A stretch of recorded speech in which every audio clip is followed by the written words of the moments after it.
Hey guys, Hello, hello, good to be here. good to Warm be here. welcome from us. Yeah, from me and Lionel. And we have a very exciting topic. And I'm curious myself what's going on and what will show up.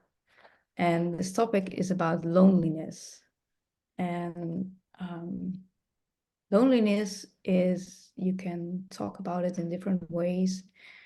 And there's also a lot of heavy feelings come up around this topic. Often in society, there is now also like this taboo going on that it's not okay to feel lonely. And I don't want to and we're just here to explore what all these pieces are and if we can use it, maybe if there is a way we can use it to empower ourselves and how we can use it and yeah, on our healing journey. Yep, yep. Very good introduction. Um, yeah, and also what I would like to add to that is that it's so important to bring across the embodied, the experienced, the integrated wisdom of your own journey. So in this case, of my journey and Marlou's journey, um, because the growth for others that you can bring and help them with is really based on what you've experienced and what you've taken in for yourself.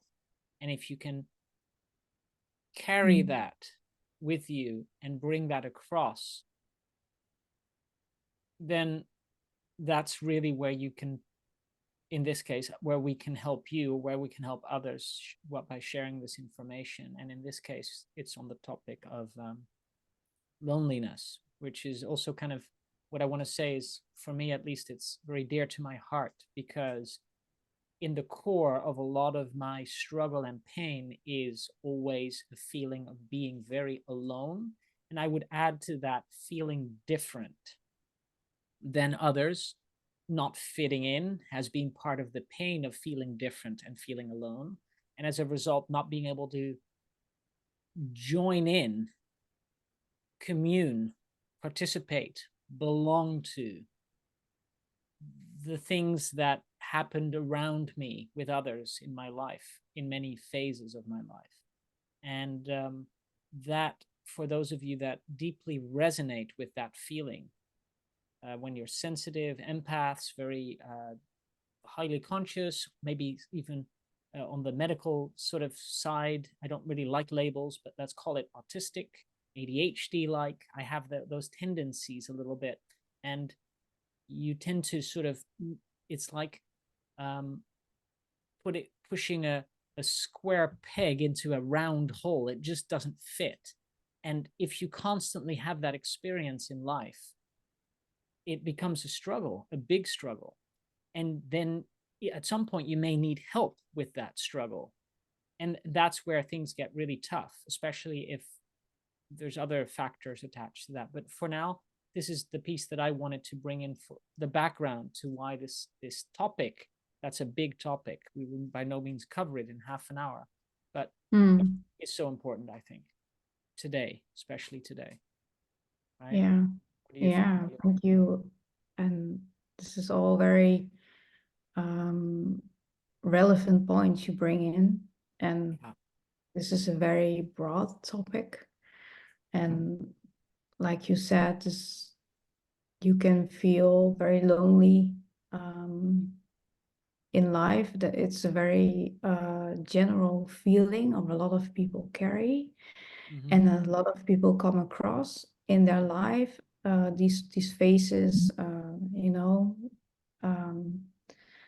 and but the hardest part, if if loneliness, when loneliness is becoming like this really struggle, Mm-hmm. or it like takes over the your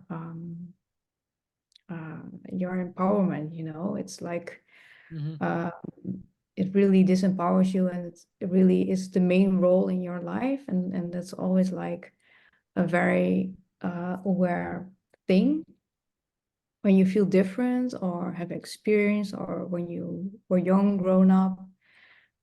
Maybe you had, you know, experiences like for you example, when you're talking about uh, autism or ADHD or whatever, Mm-hmm. um, then this can be very hard, and there's a lot of people that don't understand, and that makes you even feel more lonely and more Mm-hmm. separate from society. Mm-hmm. And um, in society nowadays, it's very individualistic, you know, we're like very much in our own space. When you Mm-hmm. go to the gym, a lot of people are on their phone instead of talking to each other, Mm-hmm. and you know, connecting to each other. So there's a lot more tendency nowadays to become lonely Mm-hmm. in general. Mm-hmm. Um, you know, whether or not you experience it more from a deeper aspect when you have an illness or something, when Yeah. you grow up and you get an illness or whatever, Yeah. and this makes you feel very lonely. That those are different aspects. For Yeah. some it begins early, for some it comes later in life, and maybe from 30 something on up, you come across with loneliness for the first time very deeply. Yeah. You know, that are all aspects here. Yeah. Yeah, yeah, you bring up some very good aspects here around loneliness, and I would say if it's very easy to lose ourselves in the soup of all the aspects of this, and also for this podcast. So I would say two things right now is to stick with the compassionate, which I feel coming in more, kindness towards ourselves that I often miss. So I'm bringing it in Mm. now towards those of you that are listening or will listen to this and are also resonating with deep levels of pain around loneliness, and it may be turn into depression and all these things, and to have that deep level compassion, which is part of the problem. Because when you are literally alone, I'm not even talking about loneliness while you're with others and you have activities and you have environments that you find yourself, jobs, but when you are literally finding yourself in a space where you have no movement in life, that is the deepest sense of aloneness on the level of the activity of what's going on typically on our planet, which is a lot of activity, a lot of busyness. I find Mm. myself often in the deepest levels of I don't have any movement in life. And then it becomes the most difficult to stay connected to your own feelings, to my own, in my case, for my own feelings, my own body, my own heart, my own compassion, my own strength, my own and discipline.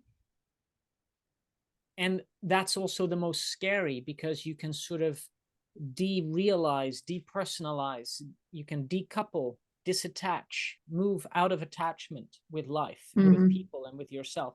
And then Yeah. it becomes really difficult, right? It becomes really difficult, and it hooks into the things you were saying, Marlu, but it also is what people are going towards by using all those technologies that you were mentioning and stuff. We're depersonalizing everything, and we're losing connection and touch with ourselves, and the fabric of our social cohesion of life is breaking apart. Yeah. Yeah. And it's an extremely difficult time to stay centered, to stay together, to keep that, to not unravel our fabric of our history and our connection and our social needs. Mhm. But at the same time, when you come deeper within and you go to this spiritual process of going within, which is typically something that you need to do alone, you may sometimes find that you do need to unravel and let go and release and disattach.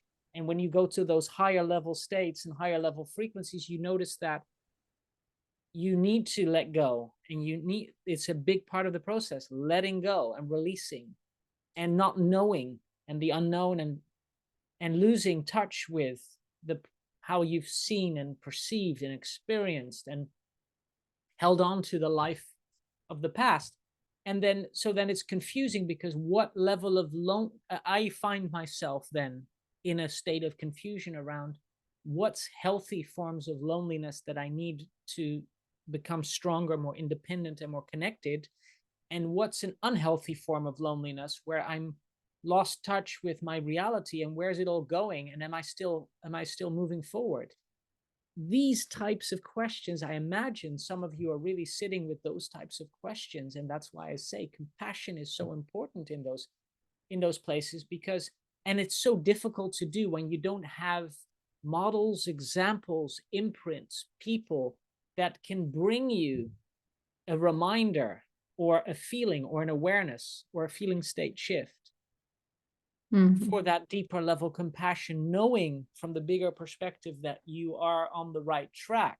If you know, and so these are some of the really deep, painfully deep and difficult parts of the journey that I don't know if you have something to share on that, Marlu, but that was what I wanted to say to summarize it very easily. And for those of you who think, whoa, that was a lot, which it was, you can always re-listen to the recording and skip back a bit and re-listen to how I phrase that, because I know I sometimes say things a bit more complicated, even though we're in a casual conversation. But I just don't know how to keep it so casual, because I just go very deep. So Yeah, I'm doing my best here. But I want to exactly. cover what I really want to say, that I feel, because that's the authenticity of the podcast, It's right? yeah, it's there are very deep I don't know, I think there are very deep truths that want to like come out on this Yeah, topic, yeah, you exactly. know, and the loneliness, that feeling can go very deep. And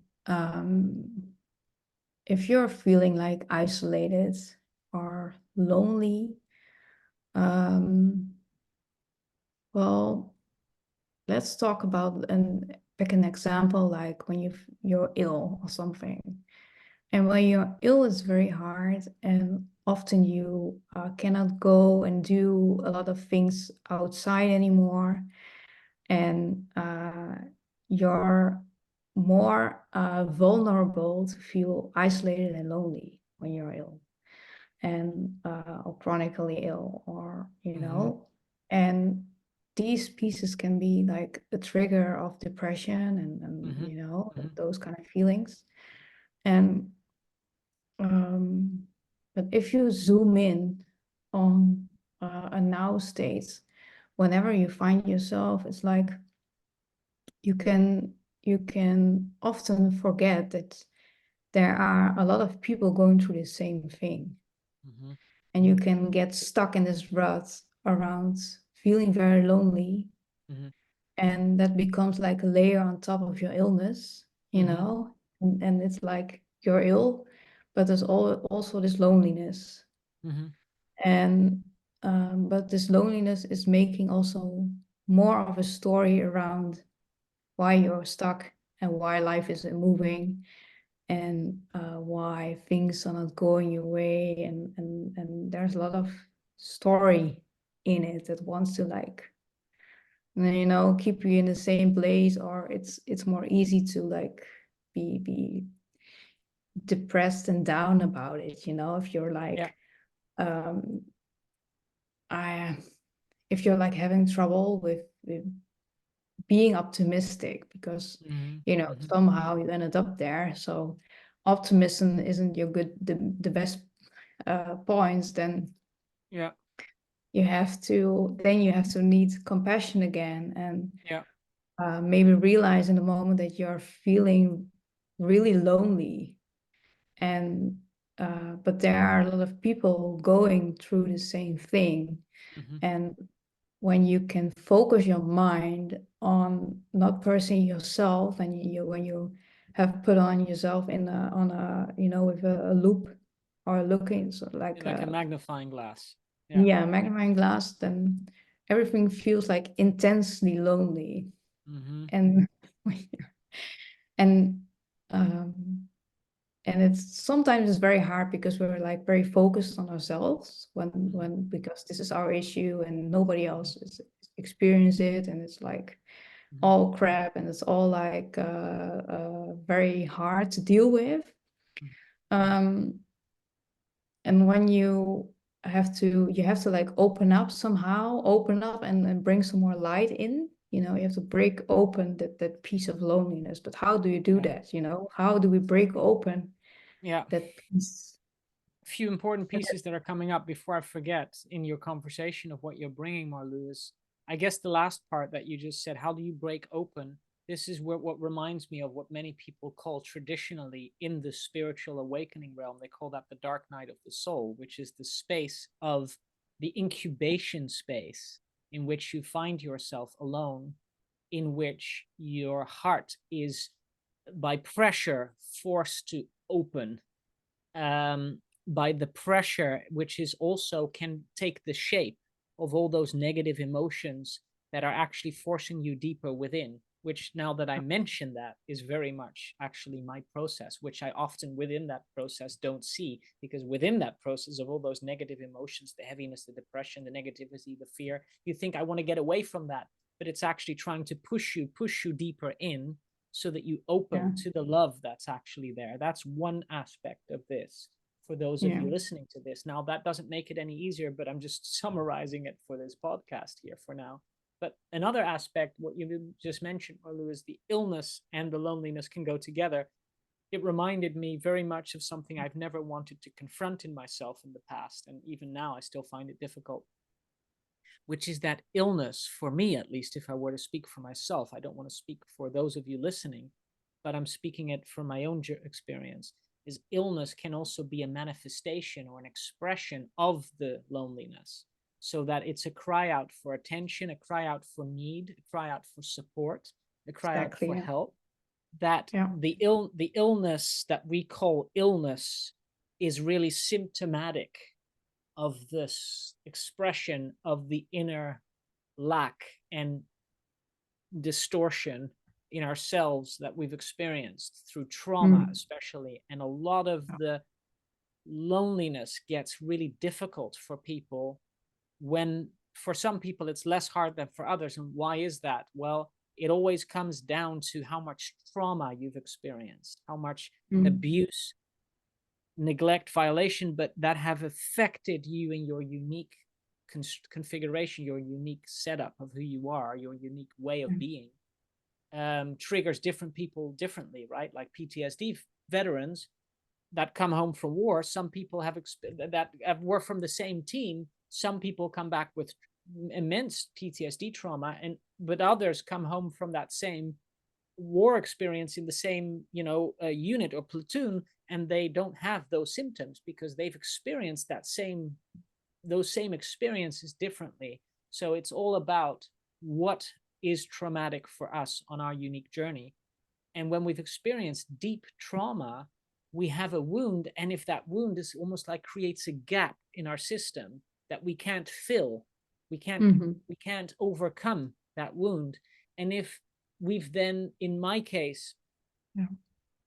have had a wound around needing help but not receiving it and not being able to communicate it because not knowing that it was so scary to even feel that wound, then Mm-hmm. you create a cycle in which every time you try and look for help, you are not helped, because that's the cycle in which the wound keeps reoccurring. And then Yeah. it makes you distrust everything around you and everyone around you, because you are constantly in a place of the illness manifesting from the wound, looking for help that's not coming in because the wound needs a sort of a personal ownership and accountability. Now, this is going quite deep, but I'm just wanting to illustrate and explain how complicated these places can get. And then you don't know how to work through that space in Mm. order to open up, like we were just saying, the pressure of all those negative emotions to open up, in order to feel your heart, in order to receive the healing and the that you were saying, Marlu, let in the light again, let in the nourishment, let in the love again, in order to heal, so that we can come back to our life and be happy and live what we want. that whole process can get very fucked up, like literally. Mm. And um it's and that's how nuanced and complicated it can all get.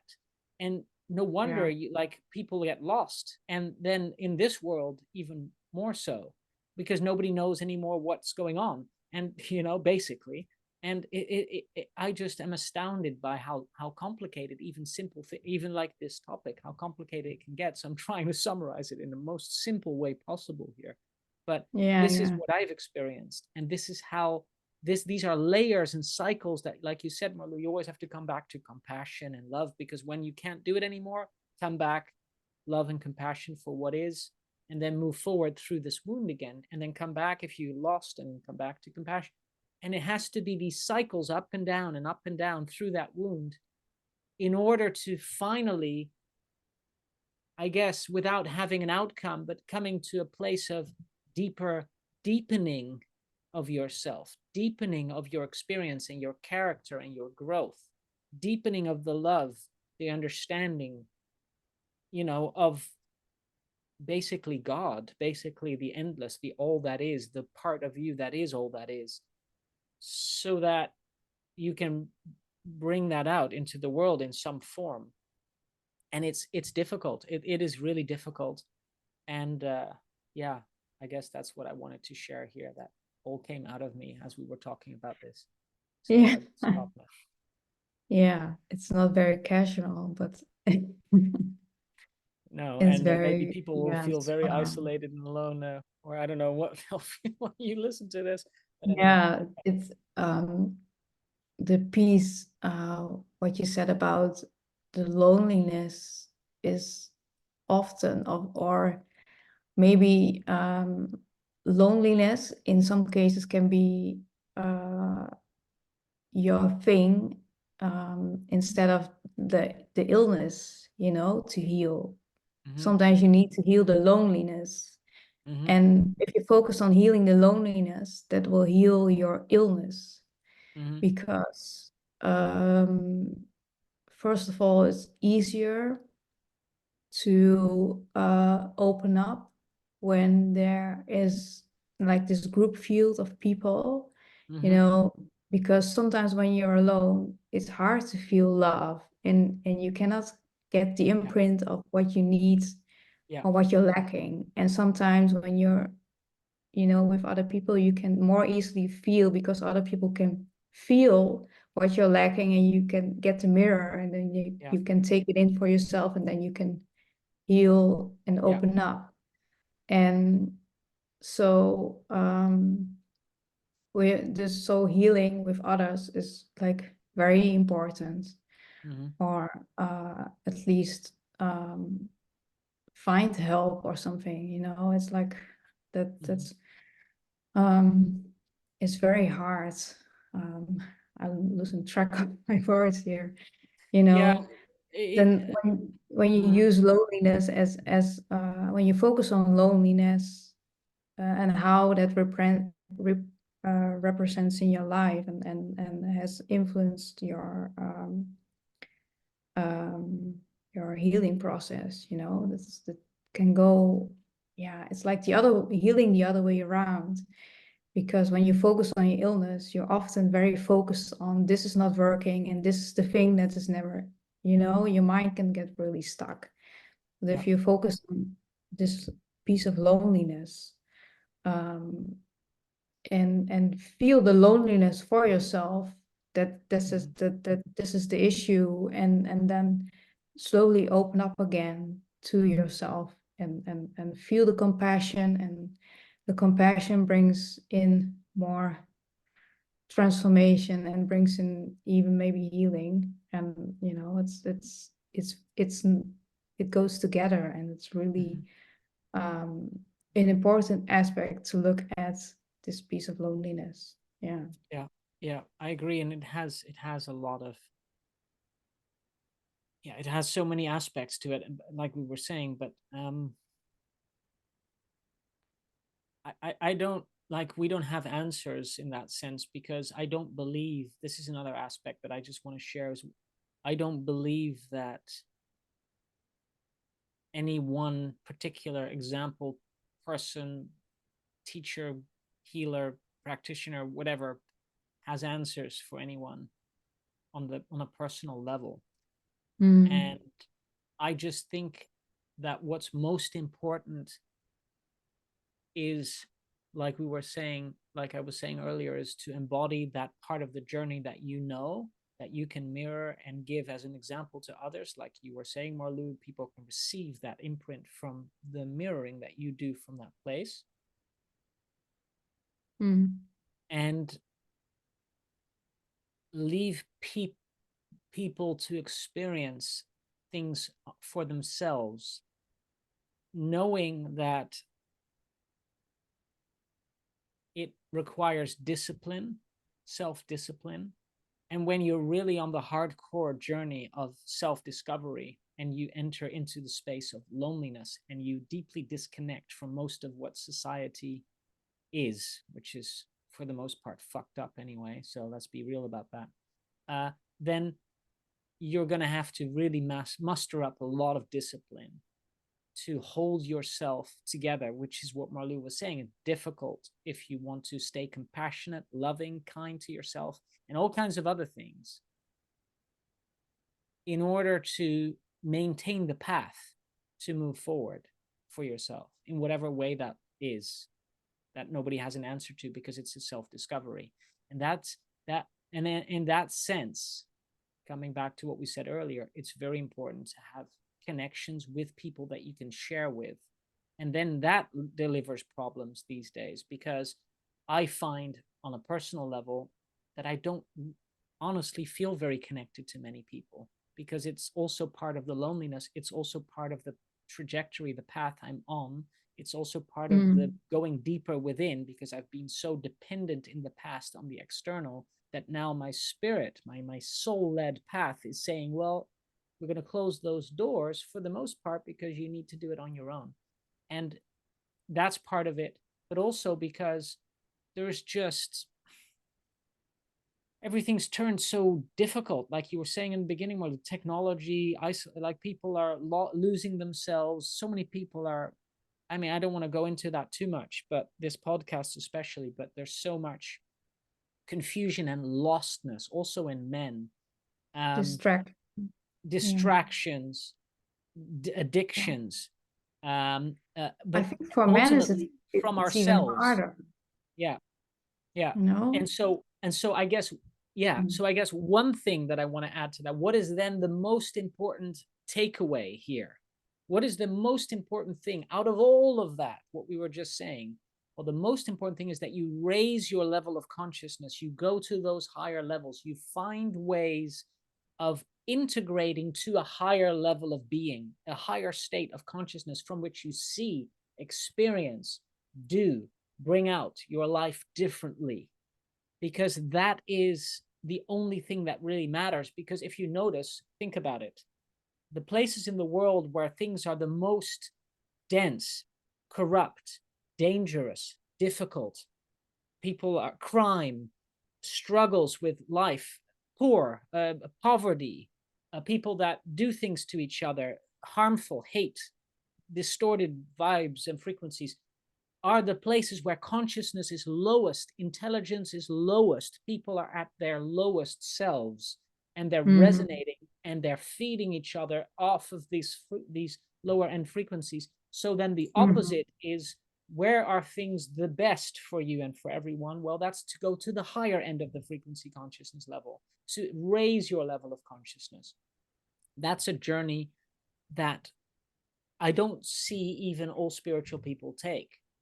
Many spiritual people, what is spirituality for many people? For many people, for Western unconscious, unaware people, often spirituality means singing kumbaya on beaches and partying and doing nothing and being like in sandals walking on beaches, or whatever stereotypes, and drinking, vegan juice and all that. But see, that's, for me, that's not what spirituality is. It's going deep within, finding the truth of who you are and doing everything you can to raise your level of consciousness, and really going for it and facing and confronting those deepest, darkest struggles to grow into a higher level of being. so that you master that for yourself. That's for me what spirituality is. And then actually it's difficult to find like-minded people, and that brings the loneliness up again. But this is Yeah. the journey. This is what I wanted to share on that, you know. It's like the spiritual path can like get you also in a lot of loneliness Yeah, in a way. yeah. But there were other aspects which were important is um, the separation of when you have also being poor and health issues or lack of health. Like money is a very interesting piece. Mm-hmm. And money is also very related to loneliness Mm-hmm. because um, you need people Mm-hmm. to get into money, Mm-hmm. And if you're I mean, feeling not very, always, but as a general that's rule. always, yeah, there's people that people are mostly the channel of the where the Well, money comes from. let's say you need connections. You need ways of being in a network with others in order to experience some form of receiving Yeah, or getting money. You can't really so easily do it all by yourself unless you're like no, an you Einzelgänger and you need do everything you alone. need those channels for money Yeah, to come in. And yeah, often on the other end of the channel, there's a person. yeah, And if you're having trouble with people yeah. and feeling very lonely about that, and you're feeling isolated because you cannot grasp what is happening for you, and then Mm, it can also be like an issue when um, what's keeping you poor, mm-hmm.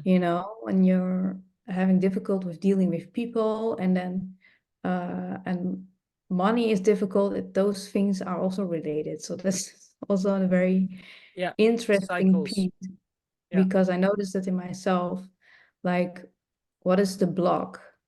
I noticed a block in myself, or a block, whatever you want to mm-hmm. label it, but this piece of opening up and showing myself Mm-hmm. is also like keeping myself in a certain level from money coming in, because if I can open up more, feel more comfortable, and then money can come easily, more easily to me. And this is Yeah, also, you can feel very lonely around this, or you can call it like also a loneliness pattern in a sense. yeah. That's yeah.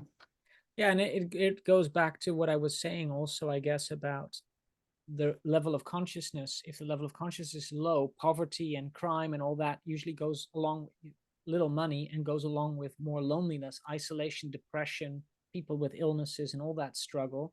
And then when you go to the higher levels where people are flourishing and they're and really conscious and aware, often it coincides with more networking, more possibilities, and people that are tend to Mm, be richer tend to make money much easier than people that are at the bottom of that. They tend to really struggle with money, whereas people at the yeah, top tend to do it much easier because they have money opens doors in that sense as well yeah, often. And because it yeah. goes along with that higher consciousness. This is why I never, just to bring this in before we sort of go come to a close, I Mm-hmm. don't believe in, again, one of those spiritual concepts that, and people even in the West say that sometimes, that money doesn't make you happy. Well, but reverse that for a second and say, well, not having any money definitely makes you very unhappy. And then there's people that say, yeah, but you can also live with little money and everything. But it doesn't really, at a certain point, you lose opportunities, you lose possibilities, and you also lose bandwidth in order to change your life. And it really Mm-hmm. becomes very difficult when you've experienced, and I have experienced that very much, having very, very little and no stability, no security, no floor, no foundation in your life, financial foundation in this case. And so I don't believe that. For me personally, having more money actually does make me very happy because I know that I have more possibilities to use that. And so I'm very much in the question of discovering my truth, separate from the general truths that are often shared out there, and people just copy and parrot each other with these truths as if, you know, spiritual teachers say that and stuff, as if that's the truth. But for me, I'm rediscovering what is my truth and sharing that with you, Marlu, in our journey together, and with those of you listening, that what is my perception and what is my experience. And I'm not so convinced of a lot of these truths yet, you know. So this is also why I like to share that, is that I think that, like you were saying, Marlu, having more money makes your life better. But at a certain point, it's maybe not necessary to have much more. You don't need $1 billion, but certainly, you know, we can question about what you need, but certainly having more money than being broke is definitely beneficial for your life, and that should be an aim for most people. So that's just my piece on that, although we're going a bit off topic here and we're coming to a close. But is there anything Yeah, for now there, that you want to add, Marlu? there are a lot of pieces here because you can feel into how loneliness is tying into all those things like um, social, how when you say like people on the top of their game, they are very easily, they don't have very much trouble with socializing connections. And Often, I think, yeah. and if you feel more isolated and when you experience more isolation or social issues, you tend to get more isolated and feel lonely, and then more money problems is also a lot harder because you need connections in a way. So that's really nice to tie it all together and Yeah. yeah, maybe shine some light on how deep this topic of loneliness really goes. And it's Yeah. very, like you said, you are exploring this also for yourself, and I am exploring this also. And this piece of around money came up, and like, okay, this really Yeah. related to people and me feeling separate from that. And yeah. Yeah. And I would just add really quickly that it's not about the money, if we are talking about money in the context of this topic, but it is about money is an example, is a reflection of your inner state of self-worth. Often it's very connected to how comfortable you are with yourself at a higher consciousness level. So not having money is actually a reflection of having some issues inside, of struggle with allowing yourself to live a better life. And that's why I'm saying not having money makes you unhappy. It's not really about the money itself, but it's about that struggle. But for now, let's end this call because we're coming to an end. But I hope those of you listening to this have received a lot of benefit from even just taking this information in. And we'll come back for another topic next time. Yeah. Thank you so much. All Okay. right. Bye-bye. Bye-bye.